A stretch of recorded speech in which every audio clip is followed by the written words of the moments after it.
आज हम बात करने वाले हैं chapter number third, nationalism in India की। बेसिकली इस क्लास को स्टार्ट करने से पहले हम ये समझ लेते हैं कि पिछली क्लास में हम लोगों ने पढ़ा क्या था। आप लोगों ने बेसिकली ये समझा कि नेशन का मतलब क्या होता है, नेशन और स्टेट में क्या डिफरेंस होता है, नेशनलिज्म का मतलब क्या होता है, सिंबल ऑफ नेशनलिज्म किसे कहते हैं। इसके साथ साथ आप लोगों ने बात करा रॉलेट एक्ट की, और साथ साथ में और बात हुई मार्शल लॉ की भी। इस तरह आपने चैप्टर के ओवरव्यू के बारे में एक तरह से समझा और ये समझने की कोशिश करा कि नेशनलिज्म इंडिया के अंदर आया कैसे। अगर सिंपल सी भाषा में कहूँ तो नेशनलिज्म एक ऐसी चीज होती है जो किसी के द्वारा लाई नहीं जाती बल्कि फील किया जाता है। It's a love of country, यानी एक देश से प्रेम करना ही नेशनलिज्म कहलाता है। इस चीज को समझने के लिए काफी लंबा समय लगा भारत के लोगों को। अब सवाल उठता है कि ये जो नेशनलिज्म है ये भारत में आया कैसे। तो आपको क्लियरली समझाया गया था कि भारत में जो नेशनलिज्म आया है वो कॉलोनिज्म की वजह से आया है। अब सवाल उठता है आपके दिमाग में कि कॉलोनिज्म का मतलब क्या होता है। पिछली क्लास में आपको बताया था, जस्ट रिकेप के लिए आपको बता रहा हूँ कि कॉलोनिज्म का मतलब हो जाता है किसी दूसरे देश का गुलाम हो जाना। सिंपल सी भाषा में कहा जाए तो आपके घर पे कोई व्यक्ति मेहमान बनकर आए और कुछ समय के बाद आपके ही घर पर ऑक्यूपाइड कर ले, मतलब कब्जा कर ले, और कब्जा करने के बाद आपकी ही चीजों का इस्तेमाल करने ना दे, तो ऐसी स्थिति में आप अपने ही घर में क्या हो जाते हो, एक तरह से कैद हो जाते हो। इस सिचुएशन को ही हम हिस्टोरिकल लैंग्वेज में क्या कहते हैं, कॉलोनिज्म कहते हैं। और ये वाकया जो है ये कब घटा, ये 1947 से पहले हुआ। यानी एक तरह से देखा जाए, ध्यान रखिएगा, तो 1600 में आपके अंग्रेज आते हैं, ब्रिटिशियन आते हैं और धीरे धीरे वो इकोनॉमिक और पॉलिटिकल वे में स्ट्रांग हो जाते हैं। और इसकी दूसरी तरफ अगर देखा जाए तो आप देखते हैं कि इंडियंस जो है वो इकोनॉमिक और पॉलिटिकल वे में क्या हो जाते हैं, कमजोर हो जाते हैं। इस वजह से देखा जाता है कि बैलेंस ना होने की वजह से कहीं ना कहीं हमें एक नुकसान उठाना पड़ा। अब सवाल उठता है कि हम इस जो ये जंजीर है, ये जो कॉलोनिज्म की था, इससे बाहर कैसे आए। तो इसमें कहा जाता है कि बहुत सारे इंसिडेंट है जिन्होंने एक इम्पोर्टेंट रोल निभाया है इंडियन हिस्ट्री के अंदर, जहां आपको क्लियरली ये समझाया जाएगा कि किस तरीके से आप एक कॉलोनिज्म से बाहर आए, भारत में नेशनलिज्म आया। इसमें मैंने आपको समझाया था कि नेशनलिज्म को हमेशा किससे जोड़कर देखा जाता है, एक व्यक्ति से जोड़कर देखा जाता है। रिपीट कर रहा हूँ, ध्यान रखिएगा, नेशनलिज्म को हमेशा एक व्यक्ति से जोड़कर देखा जाता है, क्योंकि वो व्यक्ति एक तरफ में लाइमलाइट में रहता है और लोगों को एक साथ एकजुट करने की कोशिश करता है। ऐसे ही भारत के साथ भी हुआ। भारत में बहुत सारे रेवोल्यूशन करने वाले आपके क्रांतिकारी थे, बट कहा जाता है कि लाइमलाइट में चाहे वो गवर्नमेंट या फिर लोगों की नज़र में हो, दोनों तरह कह सकते हो लाइमलाइट में कौन थे, आपके महात्मा गांधी थे, जिनका पूरा नाम मोहनदास करमचंद गांधी था। अब आपको अच्छी तरह से मालूम है कि इनका जन्म 2 अक्टूबर 1869 को हुआ था और इनकी मृत्यु, बेसिकली इनका मर्डर हुआ था, तो आप देखते हैं कब हुआ था, 30 जनवरी 1948 को। इस तरह से अगर देखा जाए तो काफी इस लंबे टाइम पीरियड में उन्होंने काफी कुछ किया। कहा जाता है कि भारत में अगर नेशनलिज्म आया तो इनकी वजह से आया। अब सवाल उठता है कि कैसे आया। तो आप देखते हैं कि लास्ट क्लास में हमने जो आपको छोड़ा था, जलियांवाला बाग हत्याकांड पे छोड़ा था। अब ये इंसिडेंट क्यों हुआ तो आपको अच्छी तरह से मालूम है कि भारत में अंग्रेजों ने अपने शासन को, रूल को कंट्रोल रखने के लिए, इम्प्लीमेंट करने के लिए, और जो उन्होंने ऑक्यूपाइड किया है एरिया, उसको कह सकते हो कि ऑक्यूपाइड करके रखने के लिए उन्होंने कुछ रूल और रेगुलेशन इम्प्लीमेंट किए थे। इसमें सबसे जो कह सकते हो कि बड़ा कानून था वो था रॉलेट एक्ट। अब रॉलेट एक्ट क्या है वो अच्छी तरह से आपको मालूम है। इस वजह से आप देखते हैं कि काफी ज्यादा नुकसान भारत के लोगों को उठाना पड़ता है। एक तरह से कह सकते हो फ्रीडम ऑफ स्पीच, इंडिपेंडेंट, या फिर कह सकते हो कि कहीं आने जाने की जो आज़ादी थी वो एक तरह से रॉलेट एक्ट की वजह से चली गई। इसमें कह सकते हो कि एक और कानून ने इसकी मदद की, वो था मार्शल सोशल लॉ। अब इन दोनों की वजह से कहा जाता है कि कह सकते हो कि अंग्रेजों ने स्टेट को कंट्रोल रखने के लिए ऐसा इन्होंने किया। अब सवाल ये उठता है कि क्या ये जो इम्प्लीमेंट करते हैं ये पूरे ऑल ओवर इंडिया में पहुंच जाता है? तो आपको अच्छी तरह से मालूम है जिस दौर की या जिस टाइम की मैं बात कर रहा हूँ, उस टाइम पर कम्युनिकेशन स्किल्स जो था या फिर कम्युनिकेशन स्प्रेडिंग जिसे हम लोग कहते हैं, संचार का फैलाव जिसे हम लोग कहते हैं, वो काफी कम था। अब ऐसी सिचुएशन में आप ये उम्मीद करते हो कि आपके घर से कोई इंफॉर्मेशन निकली तो वो सामने वाले के पास जाएगी, क्या पूरे मोहल्ले में पहुंचेगी? तो जी नहीं, उसको पहुंचने में थोड़ा सा टाइम लगेगा। लेकिन कह सकते हो कि स्टेट में शांति व्यवस्था बनाए रखने के लिए एक सेनापति ब्रिटिश की तरफ से हायर किया गया था, जिसे जनरल डायर के नाम से आप लोगों ने जाना। अब जनरल डायर ने क्या करा, उसको एक खबर मिली कि जलियांवाला बाग है, वहाँ कुछ लोग मेले में कह सकते हो सेलिब्रेट वगैरह कर रहे हैं। तो वहाँ वह अपनी फौज लेकर पहुंचा और आपको मालूम है कि क्या क्या चीजें हुई। इस तरह से आप देखते हैं कि उस कानून की वजह से इस तरह का इम्पैक्ट पड़ा और कहा जाता है कि इसके खिलाफ गांधी ने एक सत्याग्रह आंदोलन छेड़ा था, जिसे कहा गया था रॉलेट सत्याग्रह। क्या कहा गया था? रॉलेट सत्याग्रह। आपको बोर्ड पे क्लियरली दिख रहा होगा, रॉलेट सत्याग्रह। अब ये सवाल उठता है कि रॉलेट सत्याग्रह क्या था? बेसिकली ये क्या था? रॉलेट के खिलाफ किया गया एक सत्याग्रह मूवमेंट था। गांधी, आपको मैंने बताया था कि गांधी जी के पास एक हथियार था जिसे वो सत्याग्रह कहते थे। अब सत्याग्रह का मतलब क्या होता है, क्या नहीं होता, ये हमने लास्ट क्लास में पढ़ा था और समझा था। सिंपल सी भाषा में अगर समझाऊं तो इट्स अ वेपन, यानी एक तरह का ये हथियार है जो गांधी के द्वारा इस्तेमाल किया जाता था। अब इसमें था क्या? ये था एक खिलाफ, रॉलेट एक्ट के खिलाफ, जहां पर उसकी कमियां, उसकी खामियां, उसके नुकसान, ये चीजें बताई जा रही थी गांधी के द्वारा। और धीरे धीरे देखा जा रहा था कि इसका जो स्प्रेडिंग है, यानी इसका जो फैलाव है, वो काफी तेजी से बढ़ रहा था।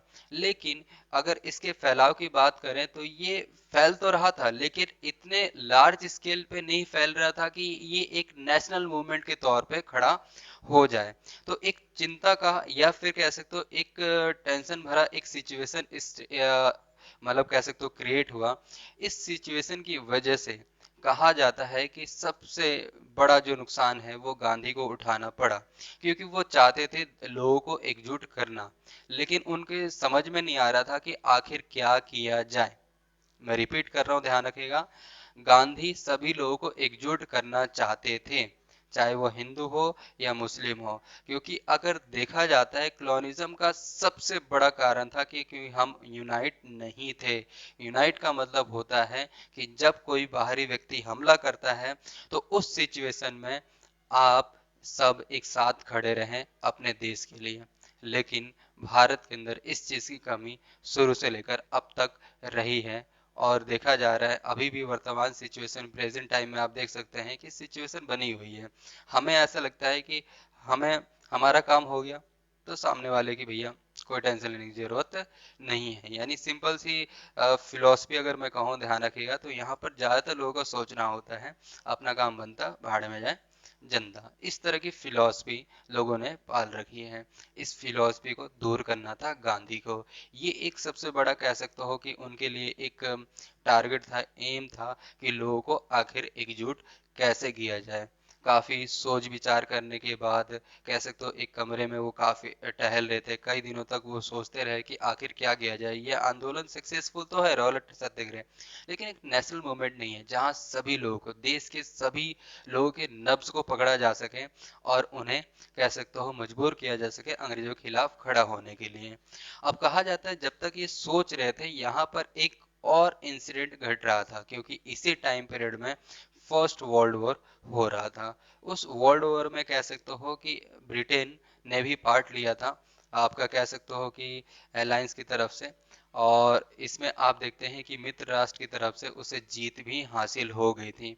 इस जीत की वजह से बाहरी दुनिया, यूरोपियन कंट्री के अंदर एक अलग एटमॉस्फेयर तैयार हो रहा था। दूसरी तरफ अगर देखा जाए तो भारत में भी एटमॉस्फेयर एक अलग सा तैयार हो रहा था। गांधी किसके खिलाफ थे?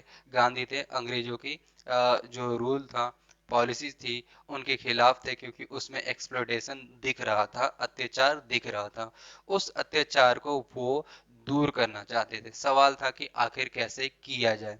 तो उन्होंने एक चीज नोटिस की कि यहाँ पर जो चीजें हैं, यानी अंग्रेज अगर शासन कर रहे हैं, ब्रिटिशियन यहाँ पर रूल कर रहे हैं, उसके पीछे सबसे बड़ी वजह है आप लोग, हम लोग। बेसिकली अगर देखा जाए तो इंडियंस ही इंडियंस का क्या कर रहा है, एक्सप्लोइटेशन कर रहा। सवाल उठता है आखिर कैसे और क्यों? क्योंकि आप देख रहे हैं कि अंग्रेजों के रूल रेगुलेशन में उनको भारत में ऑक्यूपाइड शासन करने में मदद किसकी हो रही है, ध्यान रखिएगा, इंडियंस की हो रही है। यानी इंडियंस क्या कर रहे हैं, अंग्रेजों की मदद कर रहे हैं। उन्होंने एक चीज नोटिस किया, यानी उन्होंने कहा कि भैया हम तो कालिदास से भी गए गुजरे हैं, यानी हमें मालूम है कि हम अपने पैरों पे कुल्हाड़ी मार रहे हैं, लेकिन हमें पता ही नहीं है कि हम कुल्हाड़ी मार रहे हैं। कैसे मार रहे हैं भैया? अगर अंग्रेजों ने, सिंपल सी भाषा में समझा रहा हूँ, अंग्रेजों ने आपको गुलाम बना रखा है, तो इसमें सबसे बड़ी जो बेवकूफ़ी है वो किसकी है, आप लोगों की है। क्यों है? क्योंकि अगर एक सिंपल सी लैंग्वेज में देखा जाए, ध्यान रखिएगा, तो उनकी संख्या 10 है और आपकी संख्या 100 है। तो अगर यहाँ पे एक कॉमन सेंस का इस्तेमाल किया जाए तो कहीं ना कहीं आपको समझ में आ रहा होगा कि 10 लोग 100 लोगों के ऊपर कैसे भारी पड़ सकते हैं। हथियार वगैरह छोड़िए, अगर आपके अंदर एकता होगी तो अगर 100 व्यक्तियों ने भी 10 के ऊपर हमला किया, ध्यान रखिए, तो 10 तो कुछ नहीं कर पाएंगे। तो अब यहाँ पर गांधी जी के दिमाग में यही चीज थी। तो सवाल उठा कि आखिर क्या किया जाए। तो उन्होंने क्या करा, लोगों को एकजुट करने के लिए एक और नए आंदोलन को क्रिएट किया। उस आंदोलन को क्रिएट करने में उनका काफी बड़ा हाथ रहा, और उस आंदोलन को हम लोग किस नाम से जानते हैं, नॉन कॉपरेशन मूवमेंट के नाम से जानते हैं। रिपीट कर रहा हूँ, ध्यान रखिएगा, हम उसको किस मूवमेंट के नाम से जानते हैं, नॉन कॉपरेशन मूवमेंट के नाम से जानते हैं। सवाल उठता है कि इसका मतलब क्या है। कोऑपरेशन का मतलब है, ध्यान रखिएगा, मदद ना करना, नॉट टू हेल्पिंग नेचर, यानी आपको हेल्पिंग नेचर नहीं रखना है। किसके प्रति? जो आपके ब्रिटिशियन हैं, ठीक है, अंग्रेज हैं, उनके प्रति हेल्पिंग नेचर आपको नहीं रखना है।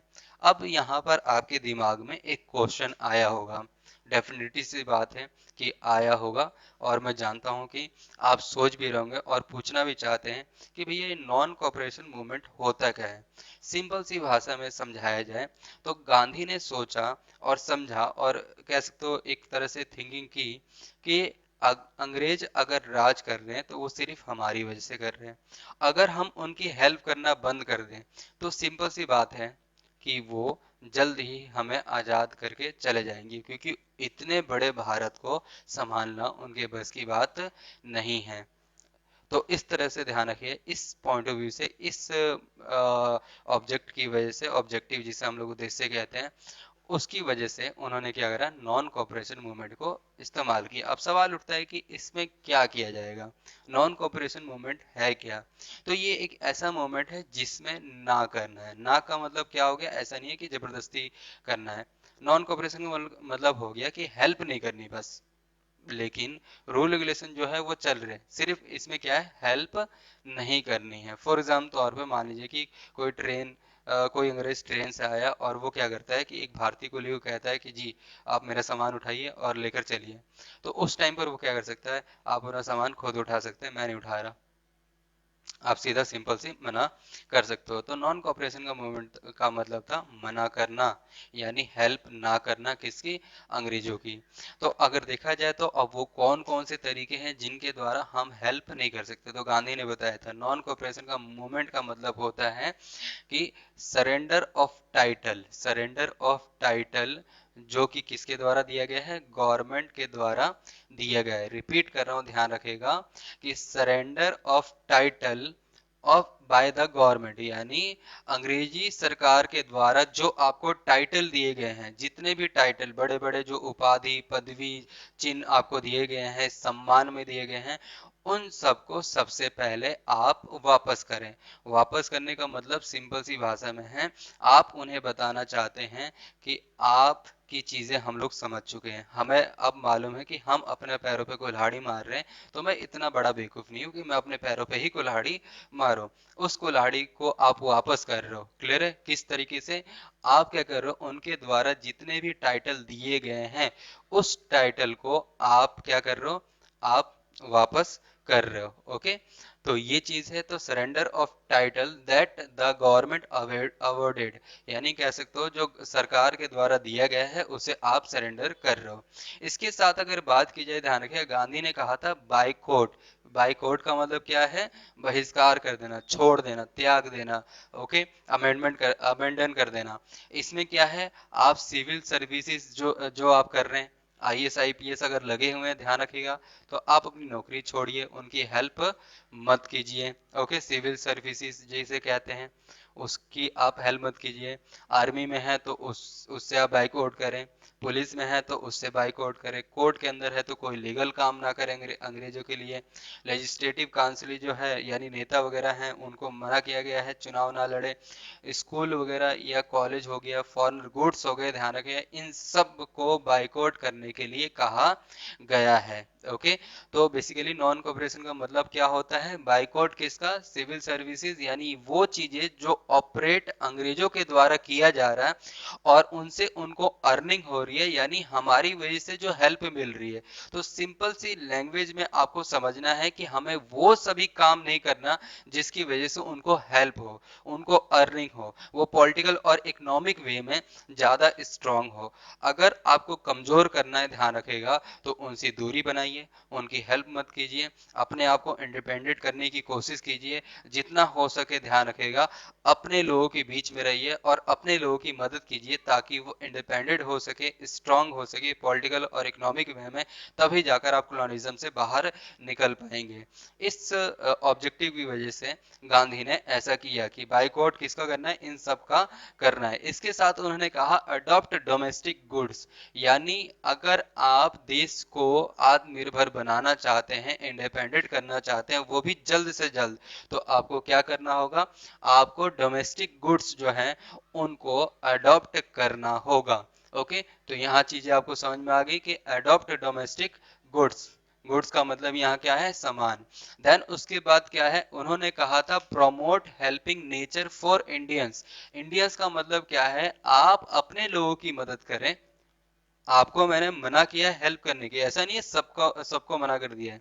आपके जो भाई बहन, रिश्तेदार, पड़ोसी, मोहल्ले में रहने वाले सभी लोग हैं, बेसिकली जो आपके अपने हैं, उनकी तो एटलीस्ट हेल्प कर सकते हैं। इससे क्या होगा, ध्यान रखिएगा, कि आप सभी के बीच में एक तरह का ब्रदरहुड, भाईचारा जिसे हम लोग कहते हैं, अपनेपन की भावना, एक लविंग अपेयरेंस जिसे कहते हैं, वो चीज पैदा होगी। और उस चीज की वजह से जो आप लोगों के साथ डिस्क्रिमिनेशन हो रहा, आपके ना एक होने की वजह से, वो चीज आपसे नहीं छीनी जाएगी।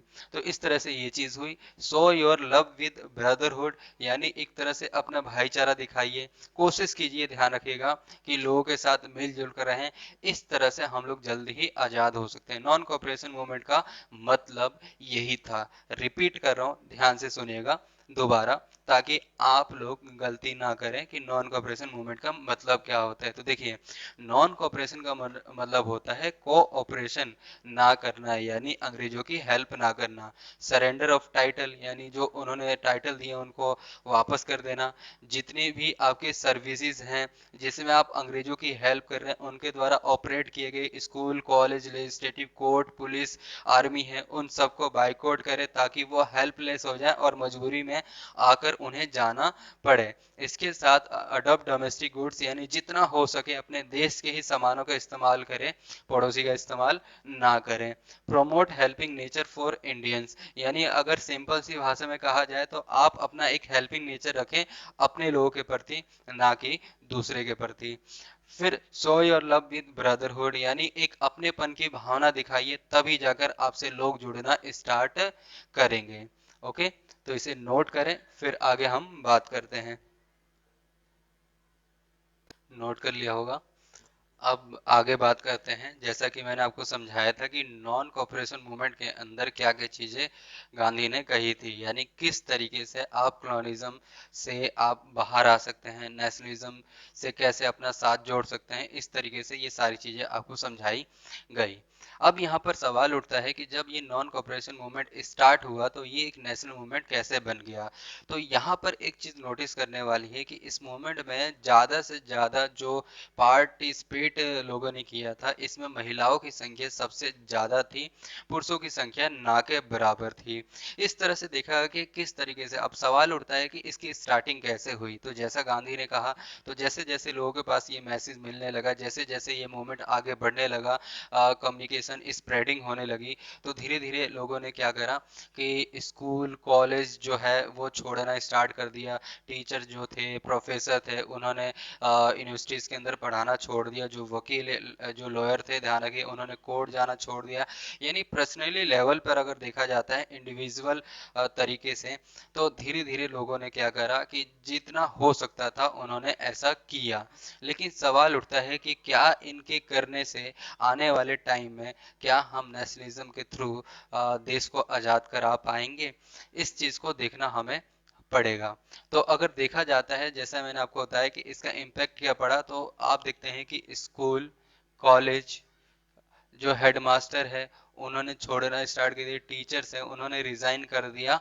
वो कॉलेज वो स्कूल जो किसके द्वारा ऑपरेट किए जा रहे थे, अंग्रेजों के द्वारा ऑपरेट किए जा रहे थे बेसिकली, जिनसे उनको अर्निंग होती थी, उन स्कूल और कॉलेज को बाइकआउट किया गया। किसके द्वारा? चाहे वो टीचर हो, हेडमास्टर हो या स्टूडेंट हो। इसके साथ देखा जाता है कि जो लोअर थे, ध्यान रखिएगा, यानी वकील थे, उन्होंने भी कोर्ट जाना छोड़ दिया। यानी अंग्रेजों के लिए जो लीगल टर्म में कह सकते हो केस लड़ना वगैरह होता है, उन सभी चीजों को भी उन्होंने छोड़ दिया। तो कहीं ना कहीं एक चीज आपको नोटिस करने को मिली। इसके साथ साथ देखा जाता है कि काउंसलिंग जो है, उन्होंने इलेक्शन में पार्टिसिपेट करने से मना कर दिया। कहा कि इलेक्शन किस लिए होता है? अपने लोगों को खुश करने के लिए, अपने लोगों की सर्विस यानी सेवा देने के लिए। लेकिन यहाँ पर सवाल उठता है कि अगर हम इलेक्शन में जीत भी जाते हैं तो हम किसके गवर्नमेंट में शामिल होंगे? ब्रिटिश गवर्नमेंट में शामिल होंगे। वो क्या करते हैं? लोगों को एक्सप्लॉइट करते हैं, तो हमें भी क्या करना पड़ेगा? एक्सप्लॉइट करना पड़ेगा। तो इस तरह के सिस्टम में हम रहना नहीं चाहते। इस वजह से इलेक्शन का क्या किया गया? बाइकआउट किया गया। इसके साथ साथ जितने विदेशी गुड्स थे, यानी फॉरेनर गुड्स जिसे हम लोग कहते हैं, उन सबको क्या करा गया? छोड़ने की बात की गई, और लोगों ने छोड़ा भी। कह सकते हो लिक्योर शॉप जो होते हैं, यानी शराब की दुकानें, उनको पिकेट किया गया। पिकेट का मतलब क्या होता है? ध्यान रखिएगा, यहाँ सिंपल सी भाषा में आपको समझा दूं, तो पिकेट का मतलब हो जाता है, ध्यान रखिएगा, it's like a protest. It's like अ क्या है? प्रोटेस्ट। यानी जहां पर क्या होता है, आप दुकान के सामने खड़े होकर लोगों को आने और जाने से रोकते हैं। बेसिकली अगर सिंपल सी भाषा में समझाऊं, आपको कोई चीज दुकान से लेनी है, दुकान इस साइड है, तो मैं उस बीच में आकर क्या करूंगा? आपको रोकने की कोशिश करूंगा। इस प्रोसेस को, इस प्रोटेस्ट को, इस विधि को हम लोग क्या कहते हैं? पिकेट कहते हैं। इस तरह से आप देखते हैं लोगों ने ऐसा किया। लिक्योर जो शॉप होता है, लोगों को जाने से रोका, ताकि कह सकते हो जो अंग्रेजों की अर्निंग है वो रुक जाए, और वो इकोनॉमिकल और पॉलिटिकल वे में क्या हो जाए? कमजोर हो जाए, और हमें जल्द से जल्द आज़ादी मिल जाए। इसके साथ साथ देखा जाता है कि फॉरेन क्लोथ को आग के हवाले कर दिया गया, यानी उन्हें जला दिया गया। इस तरीके से कहा जाता है कि विदेशी सामानों का बहिष्कार इस्तेमाल हुआ, और ये बड़े पैमाने पर धीरे धीरे फैला। कहा जाता है कि एक टाइम ऐसा लगने लगा कि हम जल्द ही आजाद हो जाएंगे।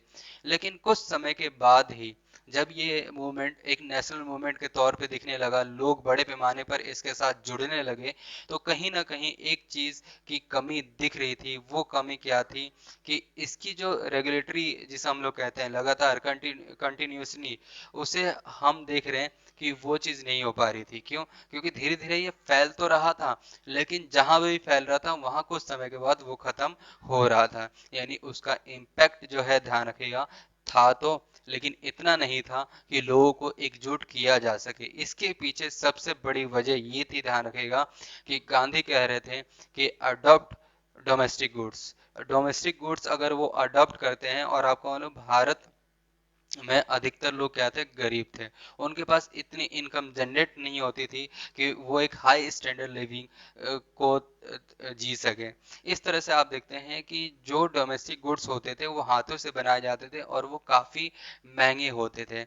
ऐसी सिचुएशन में ऐसे सिचुएशन में उनको परचेज करना, उनका इस्तेमाल करना थोड़ा सा मुश्किल था, क्योंकि वो महंगे होने की वजह से ज़्यादातर लोग खरीद नहीं सकते थे। शुरुआती दौर में एक से दो खरीदा जाएगा, लेकिन लाइफ टाइम तक उसका इस्तेमाल शायद ना के बराबर किया जाए। क्योंकि आप देखते हो कि आपको मान लीजिए कि अभी आपकी सर्दी आ रही है, और सर्दी में आपको चाहिए स्वेटर। एक मशीन से बनी हुई है, एक हाथ से बनी हुई है।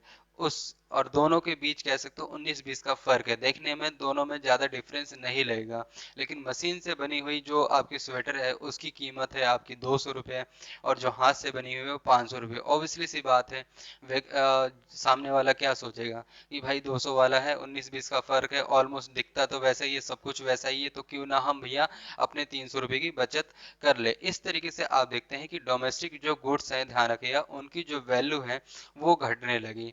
अब इस वजह से होता क्या है, धीरे धीरे इसका जो इम्पैक्ट है इस मूवमेंट का वो धीरे धीरे कम होने लगा। अब कहा जाता है कि इसमें औरतों ने सबसे ज्यादा पार्टिसिपेट किया था। लेकिन आपको मालूम है कि अगर उन्होंने पार्टिसिपेट किया तो सवाल उठता है कि वो अपना घर, अपनी फैमिली को संभालेगा कौन, और उनको खाना लाकर खिलाएगा कौन।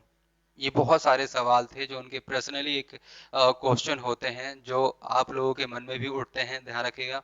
ओके, सबके मन में उठते हैं। इस तरह से अगर देखा जाए, ध्यान रखिएगा, तो धीरे धीरे कहा जाता है कि इन्वॉल्वमेंट जिसे हम लोग कहते हैं इस मोमेंट के अंदर, जो फीमेल थी, स्त्रियां थी, ध्यान रखिए, उनका कम होने लगा। क्यों? क्योंकि उन्हें अपना घर बार वगैरह सब कुछ संभालना पड़ेगा। धीरे धीरे कहा जाता है कि ये मूवमेंट इसलिए भी असफल हो रहा था क्योंकि इसके पीछे एक बड़ी वजह भी थी। और वो बड़ी वजह आने से पहले हम जरा फिल्म के दूसरे सीन की तरफ बढ़ते हैं, जहां इस आंदोलन को एक इम्पैक्टफुल आंदोलन के तौर पे, एक नेशनल वाइड के तौर पे देखने को मिला। ये एक दूसरा आपका सीन है जहां पे आप ये समझोगे कि हो क्या रहा था।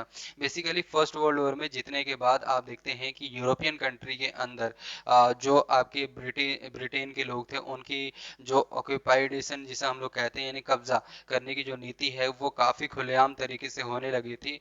और इसका सीधा हमला एक टर्की एम्पायर पे पड़ा। टर्की एम्पायर बेसिकली कह सकते हो एक इस्लामिक एम्पायर होता है, और इस एम्पायर में जो मेन मुखिया होता है उसे हम लोग कहते हैं खलीफा।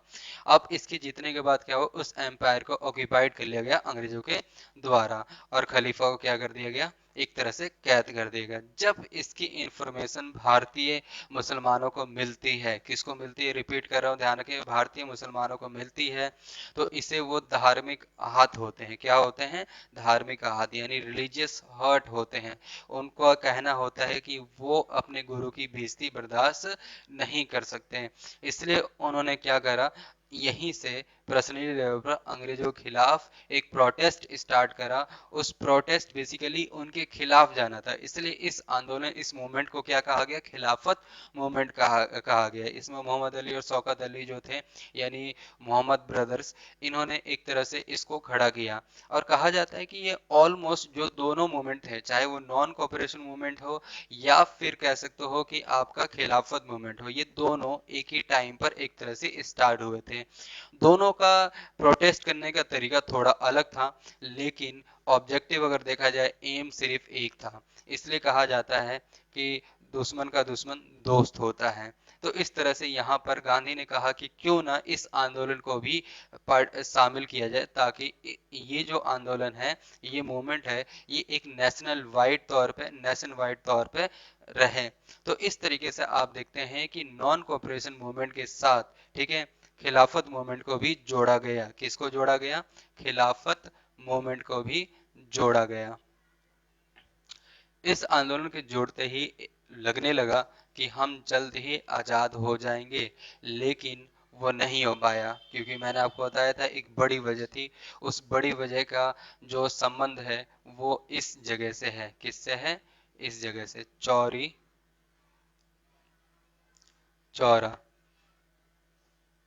ये यूपी में स्थित, एक गोरखपुर में स्थित आपका जगह है। जहाँ पे कह सकते हो कि जो आपके गांधी के फॉलोअर थे वो बढ़ते जा रहे थे और उनकी जो नॉन कोऑपरेशन मूवमेंट है उनको बढ़ा रहे थे। इस बीच में पुलिस स्टेशन आता है, कुछ वाद विवाद होता है और उस वाद विवाद की वजह से हाथापाई तक होती है। इसमें कह सकता हूँ हिंसा जो है, वायलेंस जो है वो देखने को मिलता है, जिस वजह से कहा जाता है कि काफी ज्यादा नुकसान हुआ। उनके फॉलोअर ने क्या करा कि पुलिस स्टेशन को भी तोड़ा, पुलिस वालों को भी तोड़ा। इसमें अगर देखा जाता है, ध्यान रखें, दोनों तरफ से बराबर का नुकसान हुआ। कहा जाता है कि भैया जितने पुलिस वालों को नुकसान हुआ उतना ही ज्यादा उनके फॉलोअर को भी देखने को मिला। लेकिन अब इस वजह से होता क्या है, जब इसकी अब अचानक से जानकारी नहीं मिली गांधी को, इसकी जानकारी मिली कुछ समय के बाद। तो गांधी ने मॉरलिटी के बिहाफ पर, यानी नैतिक कर्तव्य के आधार पर उन्होंने इस आंदोलन को वापस ले लिया। उन्हें एक बात का शौक भी था, वो हर्ट भी थे इस बात को लेकर, ध्यान रखिएगा, कि वो अपने जितने फॉलोअर है वो चाहते हैं कि उन्हें आज़ादी तो मिले, लेकिन वायलेंस के द्वारा नहीं बल्कि नॉन वायलेंस, अहिंसा के द्वारा मिले। यानी सिंपल सी भाषा में वो चाहते थे कि बिना लड़ाई झगड़े के वो आज़ादी चाहते थे। लेकिन यहाँ क्या देखा गया, इस मूवमेंट के अंदर ये चीज़ें देखने को मिली। इसलिए नैतिक जिम्मेदारी लेते हुए उन्होंने असहयोग आंदोलन यानी नॉन कोऑपरेशन मूवमेंट को वापस ले लिया। इस तरह से एक जो चिंगारी जली, एक नेशनल वाइड पे लोग एकजुट हुए। लेकिन कहा जाता है कि इस आंदोलन के वापस लेने के बाद वो चिंगारी एक तरह से हल्की सी लोगों के दिलों में रह गई, चिंगारी बनकर, लेकिन अभी बुझी नहीं थी। इंतजार था उस घड़ी का जब वो चिंगारी एक आग बनेगी। अब यहाँ पर सवाल उठता है कि खिलाफत मूवमेंट का क्या हुआ। खिलाफत मूवमेंट भी इसी तरह का रहा। खिलाफत मूवमेंट भी ज़्यादा प्रोग्रेस नहीं कर पाया और वो भी अपनी आइडेंटिटी समय के साथ खो दिया। इसी तरह से नॉन कॉपरेशन मूवमेंट है, उसने भी अपनी आइडेंटिटी एक तरह से बनाई, इम्पैक्ट डाला, ऐसा नहीं है कि नहीं डाला, डाला, लेकिन कह सकते हो उतना इम्पैक्ट नहीं डाला जिसकी वजह से, ध्यान रखिएगा, अंग्रेजों को भारत छोड़ना पड़ता। यहाँ पर अब सवाल उठता है कि आखिर क्यों। तो जैसे कि मैंने आपको बताया था, इसके स्लो होने के बहुत सारे रीजन थे और उन रीजनों में आप लोगों ने अच्छी तरह से जाना। पहला, कि जो प्रोटेस्टर थे उन्होंने अपना हाथ पीछे हटा लिया। दूसरी चीज थी, खादी को एक्सपेंड नहीं किया जा सकता था। जो गांधी का कंसेप्ट था स्वराज का, उस स्वराज को अगर देखा जाए, ध्यान रखिएगा, तो इतनी आसानी से इम्प्लीमेंट नहीं किया जा सकता, क्योंकि अभी भी हम अपने पैरों पे खड़े नहीं थे। जो व्यक्ति अपने पैरों पे खड़ा नहीं हो सकता, वो युद्ध करने की, वॉर करने की बात कैसे कर सकता है, वो सामने वाले से अपने हक की बात कैसे कर सकता है। तो इस तरीके से आप देखते हैं कि इन सभी चीजों की वजह से, इस एटमॉस्फेयर, इन सिचुएशन की वजह से ऐसा नहीं हो पाया। तो आज की क्लास में बेसिकली आपने किसकी बात करी, आपने जाना नॉन कॉपरेशन मूवमेंट के बारे में और साथ साथ में आपने खिलाफत मूवमेंट के बारे में जाना। एक बार रिवीजन करा देता हूँ कि नॉन कॉपरेशन मूवमेंट के अंदर क्या था। सिंपल सी भाषा में समझ लो कि नॉन कॉपरेशन मूवमेंट के अंदर क्या था, अंग्रेजों की मदद ना करना। इसके अलग अलग तरीके थे, जैसे आप विदेशी सामान है उनको आप त्याग सकते थे, जो उनके ऑपरेट किए गए कॉलेज स्कूल थे उनको आप छोड़ सकते हैं, उनके कोर्ट जो ऑपरेट किए जा रहे हैं उनको आप छोड़ सकते हैं, उनके द्वारा जो सम्मान दिए गए उनको छोड़ सकते हैं, और एक हेल्पिंग नेचर रखेंगे अपने लोगों के प्रति, ना कि अंग्रेजों के प्रति। इस तरीके से आपने देखा कि नॉन कॉपरेशन मूवमेंट जो है वो एक नेशनल वाइड मूवमेंट बनकर रहा, लेकिन जल्द ही उसका समापन भी हो गया। तो उम्मीद करता हूँ कि आज की क्लास आपको समझ में आई होगी और आप थ्योरी का जो एग्जाम है उसे बेस्ट करेंगे। जो मैंने आपको फॉर्मूला बताया, क्या फॉर्मूला बताया है, रिपीट कर रहा हूँ, ध्यान रखिएगा, ध्यान से सुनिएगा। मैंने आपसे कहा है कि जब भी क्लास होगी तो आप पिछली क्लास का भी रिवीजन करोगे और करंट की भी क्लास का रिवीजन करोगे। इस तरह से आपकी दोनों तरीके से आपकी चलते रहेगी, यानी पास्ट का भी आप पढ़ते रहोगे और फ्यूचर का भी आप पढ़ते रहोगे। यानी रिवीजन प्लस एडिशन अगर आप करते हो तो थ्योरी के पेपर में आपको प्रॉब्लम नहीं आनी। 100% अपना बेस्ट दोगे तो आपको बेस्ट मिलेगा।